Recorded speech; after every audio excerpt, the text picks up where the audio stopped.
Good evening বন্ধুরা। আজ পর্যন্ত আমি তোমাদের সাথে যা যা শেয়ার করেছি সেটা সমস্ত কিছু বেশিরভাগটাই আমাকে নিয়ে,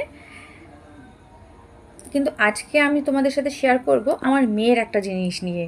এটা আমার খুব ভালো লাগলো, একটা ছোট মেয়ে বানিয়েছে, তো ভাবলাম চলো তোমাদের সাথে একটু শেয়ার করে নিই। ওর স্কুলের এটা প্রজেক্ট দিয়েছে সমস্ত রকম মশলা দিয়ে কিছু একটা বানানোর জন্য। ও বানিয়েছে, এই যে আগে ড্রয়িং করে নিয়েছে এই সিনারিটা, তারপর এই দেখো সমস্ত রকম মশলা দিয়ে এটা ও তৈরি করেছে। এই যে রাস্তাগুলো দেখছো, এই যে সমুদ্রের ধারে যে রাস্তাটা, এই রাস্তাটা হয়েছে তোমার মেথি দিয়ে। এটা মেথি, এটা একটা পাহাড়ের মতো করেছে। ওটা উপরটা হচ্ছে তোমার চা পাতা, আর যে মিডিলে এটা এটা তোমার হচ্ছে কাসৌরি মেথি দিয়ে।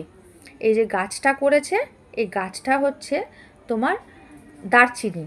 এটা দারচিনির যে, এটা দারচিনি দিয়ে এই যে গাছের ডালটা, এটা তোমার ফলটা, এটা হচ্ছে তোমার এলাচ দানা,